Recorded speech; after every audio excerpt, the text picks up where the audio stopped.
રામ રામ ને સીતારામ ડાયરા ને માતાજી બધાને હાજર નરવા રાખે। વાગવામાં બપોરના 1 જેવું થાય છે ને આપણે સવારમાં વરસાદ હતો બહુ સવારમાં કંઈ વાડીએ જવાનું નહોતું। ભાઈને આરતી બે ગયા ડેડી, બાળકોને દીદીને ભણવા મૂકવા જવા દીધી હતી અને કાનાને કાંઈ જવા નથી દીધો, કારણ કે એને જે થોડીક અસર છે, દીદીને થોડું ખારું થઈ ગયું છે જીયાને, એટલે એને ભણવા બપોર સુધી જવા દીધી હતી ને બપોરે પછી તેડી આવ્યા હતા। જો બપોરે પાણી કરાવીને અને હુરાઈ દીધા, બધા સૂઈ ગયા કરે આરામ, અને વરસાદ રહી ગયો છે ને કંઈ અંધારા જેવું છે નહીં, એટલે કયા હું મેં નીંદનો પૂરો વાઢી આવું। તો આપણે સવારમાં વિડીયો ચાલુ નહોતો કર્યો અને આજ બપોરે જ ચાલુ કરી છે। વાડીએ કીધું જાય ને પછી થોડુંક તમને બતાવું કે વાડીએ કેવો વરસાદ છે, શું છે, આ તે બધું પોઝિશન, અને આજ વાડીએ કંઈક નવીન વસ્તુ હસ્તી છે એટલે તમને બતાવે બધું આગળ। જો મીરા અહીંયા બાંધી છે, જય ગૌ માતા,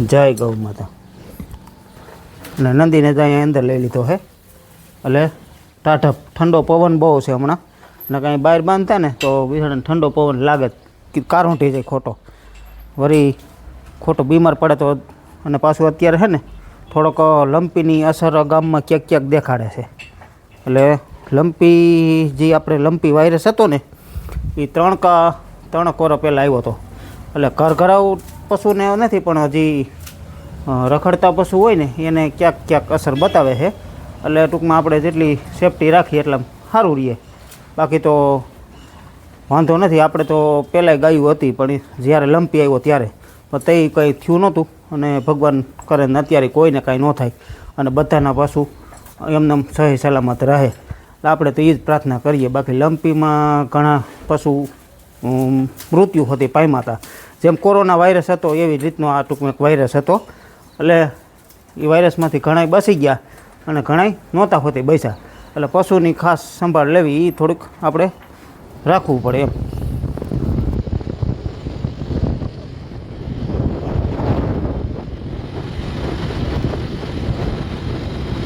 વાડીએ પૂગી ગયો ને વાડીએ કહેતો હતો ને ખાસ વાત તો એવી છે કે ખાવા જાય પાછી આજ આપણને તો નહીં પણ ટૂંકમાં રાતે આ બાજુ હતા એવા વાવડ હતા આપણી વાડીની બાજુમાં જ, રાતે એટલે કે મારણી કર્યું છે, રાતે 12 વાગ્યા પછી દેખાડો દીધો હતો અને સવાર સુધી તો કે હતા, પછી પાછા એની જગ્યાએ વહી ગયા હોય, ક્યાં ગયા હોય તો ખબર નથી, એટલે પ્રવીણભાઈની વાડી રહીને એટલામાં જ હતા અને 2 હતા અને મારણી કર્યું છે, જો કે ત્યાં રોજનું મારણી કર્યું છે, એટલે મારણ કરેલું છે પણ એ ખાડામાં છે ને અઘોસરમાં છે થોડુંક, અને ત્યાં જવાય એવું નથી, એવી રીતે મારણ કર્યું છે ને આમ થોડુંક સેટેથી જોઈને તો દેખાય છે પણ વિડીયોમાં ટૂંકમાં નથી આવતું, એટલે વિડીયોમાં ખરેખર લેવાય નહીં, જે છે એ તો છે જ, અને હાવત તો જંગલનો રાજા છે, એ તો ગમે ત્યાં રખડે અને ગમે ત્યાં મારણ કરી શકે, એને બધી છૂટી હોય, એટલે એવું બધું હોય। બાકી તો આપણે આપણી રીતે સાવચેતીમાં રહેવાય કે આ વાડીએ તો આપણે તો આવવાનું નથી થતું હમણાં તો, કારણ કે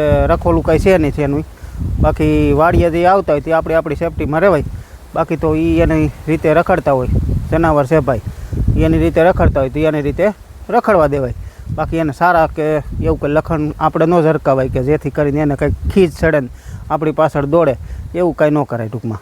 એટલે ખાસ વાત એ હતી ને હવે વરસાદ નથી, આજ તો વરસાદે વિહામો લીધો હોય થોડોક, એટલે વરસાદ જો તો ગણો ને તો આપણે પૂર મેં થતો નથી, એ તો ખબર જ છે બધાને, પૂર મેં નથી થયો, અને કાલે જ નિલેશભાઈ પટેલ હતા એ કહેતા હતા કે 24 તારીખનો વરસાદ કેવો હતો એમ, તો વરસાદ તો હતો, એક ધારો ચાલુ હતો પણ હાવ ધીમી ગતિએ એમ, ટૂંકમાં રેડો આવે ટાંકર ભોમાં પાણી હાલતા થાય પાછો રહી જાય, રેડો આવે ટાંકરું પાણી હાલતા થાય ત્યાં પાછો રહી જાય, ખેતરું બારા ખોપાટ જેમ કાઢિયાથી 10 મોટરના પાણી નીકળે એક ખેતરમાંથી, એવા હજી પાણી અમારે નથી નીકળ્યા હજી હાલની તારીખમાં।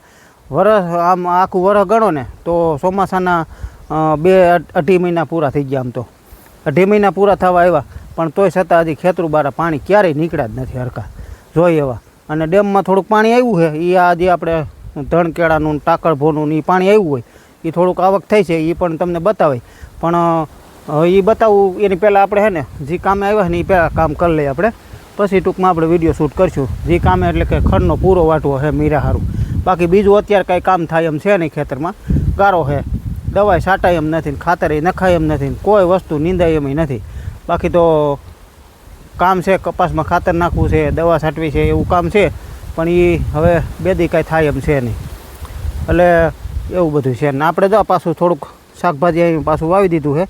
સોરી વાવી છે, ધાણા વાવ્યા, મેથી વાવી છે. ધાણા કદાચ અત્યારે ઉગી જાય, ઠાઠું રહ્યું ને આગળ વાવ્યા હતા વાવણી થઈને ત્યારે વાવ્યા જોવલ, પણ એ નહોતું ઉગ્યા. અને પાછી આ મેથી વાવીને એને પડખે 2 લાઈનું ધાણીની વાવી દીધી. એટલે ધાણી કદાચ આ ઠંડુ એક ધારો વરસાદ જેવું રહ્યું ને વાતાવરણ, એટલે કદાચ ઉગવી હોય તો ઉગે, બાકી તો નકર ગરમી હોય ને તો ધાણી ઉગતી નથી. એટલે પહેલાં તો આપણે છે ને ખડનો પૂરો વાટ લઈ, પછી જાય આમ કપાસમાં તલમાં બધે ડેમને બતાવું કેટલું પાણી આવ્યું છે ને બધું. આગળ તમે બિના 24 તારીખના દિવસોમાં 2 દિવસમાં આટલું પાણી આવ્યું છે. થોડુંક આપણે આગલા વિડીયોમાં બતાવ્યું હતું ત્યારે અહીંયા ખાડો એક ફેર્યો હતો ને થોડોક એક ખાડો આમ ફેર્યો હતો ને એક ખાડો અહીંયા ફેર્યો હતો, પણ હવે અત્યારે તો એ ખાડા તો ભરાઈ ગયેલા જ હતા, પણ આ થોડુંક પાણી આવેલું છે. અને આ કોઈ ખેતરોનું પાણી નથી આવ્યું, પણ આ જે ટાકર ભોનું આ બધી ફરતી જમીન પડી છે ને એનું ટૂંકમાં પાણી ભેગું થઈને આ બધું ભેગું થયેલું છે. બાકી કાયદેસર આ વોકરો આવે ને તો ડેમ ભરાય, પણ એ આ નદી જ છે, આ કાયદેસર આ નદીનું વેન જ છે. આ જે આ રીતનું રહ્યું ને ત્રાહું પણ આવે આમથી ઓલી બાજુથી. હવે એમનોથી વોકરો આવે ને, એક વોકરી એમનીથી આવે, એ આ સૌથી મોટો વોકરો, અને આ નાની વોકરી આવે, અને એક વોકરી ઓલી બાજુથી આવે આમ. એટલે 3 વોકરી આમાં ટૂંકમાં નાની પડે છે. એટલે 3 વોકરીઓ આવે ને તો ડેમમાં પાણી ઝાઝું આવે. અને આ 2 પિયતની વાડીઓમાં કદાચ લાગશે પાણી થોડું. અને માવઠામાં આવ્યું હતું ને જે આપણે તલના ઉપડા પીડ્યા હતા એટલું ટૂંકમાં હજી નથી આવ્યું એમ. માવઠામાં તો અહીંયા સુધી આવી ગયું હતું, એ અહીંયા સુધી આ કાંકરો પીડ્યો ને આ કાંકરો ત્યાં સુધી આવી ગયું હતું, પણ એટલું હજી ઓછું છે. પણ હવે ચોમાસું હવે કાયમ ઓછું થતું જાય છે અને વરસાદ હવે ઘટતો જાય છે. આજે વરસાદ હાવ ઘટી ગયો, આજ તો છે જ નહીં હાવ, આમ ગણો તો ગણાય. સવારમાં ઘડીક હતો, બાકી અત્યારે જો ઝરફર્યું કયેક આવે છે, બાકી 2 કલાક વરાપ અને 2-3 મિનિટ ઝરફર્યું આવે. અને ઓલું તો કાલ થોડુંક ટકતું હતું, પણ જોઈએ એવો વરસાદ ટૂંકમાં હજી નથી. મિત્રો આપણે આમાં તલ તો ભરી જ ગયા, પણ ખડ જમાવટ થઈ ગયું. અત્યારે ખડ બારવું છે, આપણે ઝટપટ મારવી છે, તાત્કાલ મારવી છે, પણ હવે આમાં હલાય એવું થાય ને તો એ અટાડે ગારો છે, કારણ કે ધીમો વરસાદ વીરવો છે ને, એટલે પસી ગયું છે આખું ખેતર. એટલે આમાં હાલે ને તો અત્યારે ખૂતી જાય છે, શેઠે પારે હલાય એવું છે, બાકી વસ્યા જાય ને એટલે ખૂતતા જાય છે. એમાં પંપ હોતું તો કેમ હાલવું, એટલે દવા એમ કાંઈ સટાય એમ નથી ને. આમ તો જો આ 2 વાતરમાં 65માં અને આ થોડા એટલામાં હરવું એમને થર ઊભો લૂણી ઊભી. અને જો આને નો બારીને આમને પાકવા દઈ તો આ હે ને આખી જિંદગી ગમે એમ નીંદા રાખો ને તોય ન ખૂટે. આટલું બધું બિયારણ ક્યાંથી આવ્યું કોને કંઈ ખબર નથી પડતી. પાકી ગયા હોય કોક છોડવા, એટલે આખા આ એક વાતરમાં ખાસ, ઓલા વાતરમાં તો હજી ઓછું છે, બાકી આ આખા વાતરમાં એમ જાણે કેમ રજકો સાઈટો હોય એવું હોહરવું ઊભું જો. એટલે ખડ જમાવટ કરી ગયું છે, અને ખડ છેવટે પછી જો નહીં મેળ આવે તો ડેમ જો ભરાઈ જાય તો કાંઈ સવાલ, તો બધું હળી જાય. અને હજી કાંઈ બિયારો એમ કાંઈ આવ્યો નથી, અને એમ કાંઈ હજી વાંધોય નથી. બિયારો જો આવી ગયો હોય ને તો તાત્કાલિક સાટવી પડે, ન કરતા સુકાય નહીં. એટલે ડેમ હજી તો વરસાદના દિવસો બાકી છે, ને આગાહી છે, હજી તો 28-30 તારીખ સુધીની છે, ને પછી 10 તારીખ સુધીની છે. એટલે જો ડેમ હજી આપણે આશા છે ડેમ ભરાઈ જાય તો કઈ સવાલ છે નહીં, તો આપણે કઈ નડતરરૂપ થાય નહીં, અને તો બધું હળી હોતી જાય, તો આવતા પિત્તમાં પાછું ખાલી થાય ને કદાચ વાવવાનું થાય તો એટલું બધું ન ઉગે. અને નકર આમ કાયદેસર વાવણી થઈ ત્યાં આપણે રાપ માર્યા રાખી છીએ, 1-2 વાર ખડ લઈ લીધું છે તોય કેટલું ઉગ્યું, પાછું આ કેટલું ઉગ્યું, કેટલું પાક્યું છે, અથવા ગમે આવ્યું. કપાસમાં તો ફાલ છે ને લાગ્યો તો ને આગળ, એમાંથી ખર્યો છે ઘણો, પણ તોય હજી આમાં કઈ ખૂટે એમ નથી. હાયડા ભર્યા જો. એટલે કપાસમાં ખાસ અત્યારે ઘણી મારા જેવા જાહેરાતો કરતા હોય, આ બિયારણ સારું, આ દવાથી આમ થાય, ઓલું તેમ થાય. ઘરે અટાણ મારા જેવા યુટ્યુબમાં ફેસબુકમાં ઘણા ભાઈઓ મારા જેવા ટૂંકમાં વિડીયો બનાવતા હોય, એ જાહેરાતો કરે છે. અને ખાસ કરે છે એનું કંઈ વાંધો નથી આપણને, પણ આપણા ખેડૂતો હોતે, હું દાખલા તરીકે ખેડૂત છું, હું જાહેરાત કર્યા જ રાખું, આ બિયારણ આમ કરો તો આમ થાય, આ દવા છાંટો તો આમ થાય.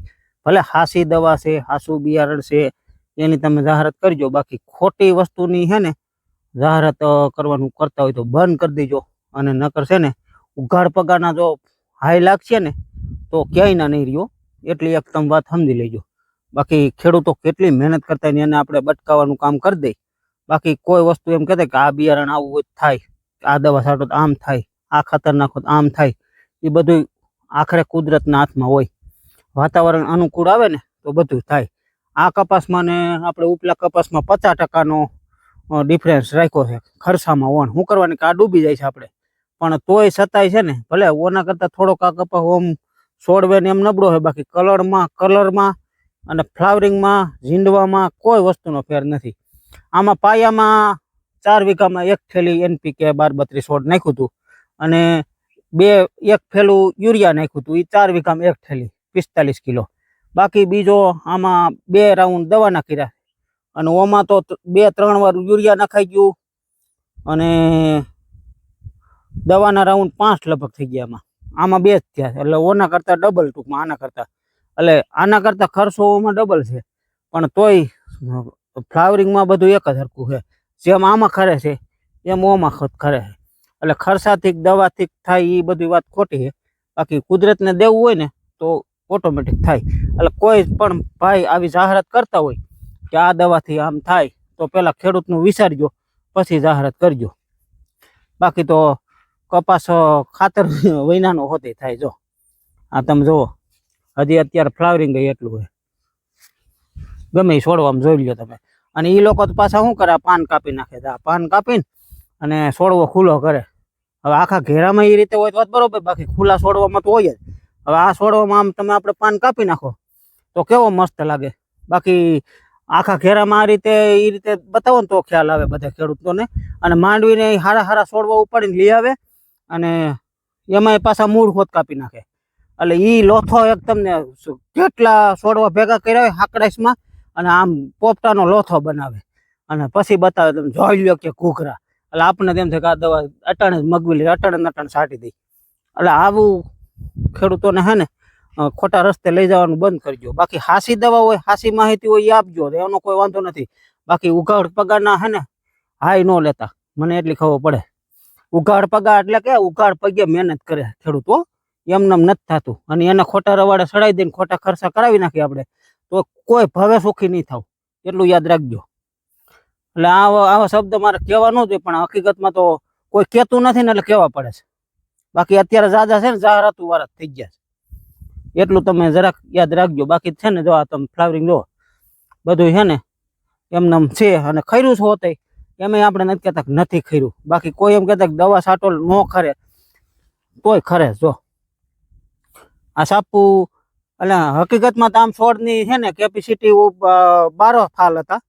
છોડની કેપેસિટી જેટલી હોય ને એના 12 ફાલ હતા. એ આ જો બધા ફાલ આમને ટકી ગયા, છોડવો એમને ભાંગી જાય. કારણ કે બધા જો ઝીંડવા થઈ ગયા હોય, આવા બધા થઈ ગયા હોય તો ઓટોમેટિક એમને ભાંગે. એટલે કપાસ એમ સારો છે, પણ આવા જાહેરાતું કરતા ને એનાથી ખેડૂતો સાવચેત રહીજો એમ. મિત્રો આપણે આ વાવવા રાખીને એ કપાસ છે, આ છે 60ની જારીએ, એટલે કે 30ની જારીએ, એટલે કે 30માં એક સાહ મૂકી દીધેલો, એટલે 60ની જારીએ છે. એટલે આ પણ ભેગો થવાની તૈયારીઓ છે હવે. જે આપણે ઉપલા ખેતરમાં રહ્યો લસણવાળા એના કરતાં છે જ નબળો છે. બાકી આમાં છે ઉપર ધાર થોડીક છે ને એ નબળી છે, જે આસી જમીન છે એ નબળું છે. બાકી આ બધું સારું છે. પણ ફ્લાવરિંગમાં તો આમાં એના કરતાં થોડોક ઓછું છે ને સારું હોતી છે, એમ એ વાત નથી. ઝીંડવાય ઘણા થઈ ગયા છે ને ફ્લાવરિંગ એ સારું છે. આમાં પણ ખરે છે થોડુંક ઓછું ઓના કરતાં. જે ફ્લાવરિંગ છે મોડું લાગ્યું તો આમાં થોડુંક ફ્લાવરિંગ છે એ થોડુંક એમને ટકી ગયું છે ને ખરે છે ઓના કરતાં થોડુંક ઓછું. ખરે તો છે જ આમાં, પણ ઓના કરતાં ઓછું એમ. અને ઓમાં તો અઢળક એક ધારું લાગી ગયું હતું એટલે ખર્યું વધારે એમ. બાકી તો કપાસ નરવો છે એમ કંઈ વાંધો નથી. એટલે આપણે મેં આગળ કીધું એમ જાહેરાત વાળા આરે કંઈ વાંધો નથી, પણ કાયમ ઉઠીને એનું આ દવા છાંટી દો આમ થઈ જાય, આ દવા છાંટી દો આમ થઈ જાય, પણ ઓલું ખાતર નાખજો આમ થઈ જાય, બરોબર. તો એમાં કોઈ પડતા નહીં. એ છે ને એ થોડાક દિના જ હોય, સમજ્યા તમે. કાયમ જે હાસા માણસો છે ને હાસી માહિતી આપે છે એને પકડી રાખવા. કારણ કે એ લોકો છે ને ખોટી જાહેરાત ન કરે. ભલે કહેતા હોય તમને કે ભાઈ આ વસ્તુ આમ વાપરવી જોઈએ. આમાં કેવું થાય, નવા લોકો ખેતીએ સડ્યા હોય બરોબર. નવા લોકો ખેતી સીડાવે ને એ સીધા આમાં લોભામણી લાલચમાં આવી જાય. જેમાં કેમ ઓલું ગેમિંગનું છે, ગેમિંગમાં પણ એમ છે ને કે આ કરો લાંબ થઈ જાય, આ કરો લાંબ થઈ જાય. ગેમિંગમાં ઘણા સીડાતા વીસમાં એ થઈ ગયા બધા બંધ. એટલે ગેમિંગના વિડીયો ઘણા બનાવતા કે આ ગેમિંગ આમ તમે કર્યો ને એટલે આટલા પૈસા આવે. બરોબર. કોઈને પૈસા નથી આવ્યા, બધાના ગેસ ગાંઠના. એટલે આ એવું જ છે, આમાં રિઝલ્ટ કોઈને મળતા નથી. આવા છે ને ગતકડા કર્યા રાખે. આમાં છે ને માંડવીના હારા હારા છોડવા ઉપાડીને આમ કરીને તેમ કરીને ભેગું કરીને મૂળ કાપી નાખે ને ધોઈને હાઈ ક્લાસ બતાવે લુરખા. આ બિયારણ વાવ્યું ને એટલે આવું થયું. બરોબર. તો એમાં કોઈ પડતા નહીં. બાકી જે કરો છો ને કરજો, નકર છે ને ક્યાંય ના નહીં રહી. આપણું જે રનિંગ હાલે છે ને દેશી ટૂંકમાં પકડી રાખવાનું. આપણા બાપ દાદા ક્યાંય ક્યાંય જતા, એ તોય આરામથી જિંદગી જીવતા, કાયમ રનિંગ. અને જે કરે છે ને એ કપાસનું ઉત્પાદન ઈ 30 મણ લે છે. જે મોનોકોટોન 80 ફેટ ને પ્રોફેનો સાથે છે ને ઈ 30 મણ લે છે. જે પહેલથી નાનો કપાસ હોય ત્યાંથી મોટો થાય ત્યાં સુધી આ 3 જ દવા, મોનોકોટો 80 ફેટ અને પ્રોફેનો, 3 ચોથી વસ્તુ નહીં એને. અને ખાતરમાં DAP કે NP કે યુરિયા અને વધીને 20-20-0-13 આ એટલા ખાતર વાપરે. બાકી એક વોટર સોલ્યુબલ કેવા ખાતર છે એને નથી ખબર લ્યો. તોય 30 મણનું ઉત્પાદન કરે. પણ તે સામે દેશી ખાતર ભરી દેતા હોય. પણ દેશી ખાતર હંમેશા ભરવું જોઈએ. વર્ષો વર્ષ તો ન ભરાય કાંઈ નહીં, પણ બે ત્રણ વર્ષે એકાદી વાર ભરી દેવું જોઈએ. તો સારું ઉત્પાદન મળે અને જમીનની તાકાતવાળી રહે એમને. બાકી દેશી ખાતર જેને ન હોય એને નવી ધૂળની ઘણા ભરતા હોય, ભરે છે હોતે ઘણા. બરોબર. તો નવી ધૂળ કઈને ડેમનો કાપ છે કે કોઈની નવી ટાઈસ છે, મોરમ છે, આવી વસ્તુ ઘણી આપણે હોય ત્યાંથી ભરી લેવી જોઈએ. નવી માટી આવે ને તો એમાં બેક્ટેરિયા ઘણા આવે. એટલે બેક્ટેરિયા આવે ને એટલે જમીનમાં પાછું ઉપજાવ શક્તિ વધારતી હોય. એટલે નવા ખેડૂતો છે ને એ આવી કોઈ લોભામણી લાલચમાં પડતા નહીં. મારું કહેવાનું બસ એટલું જ છે.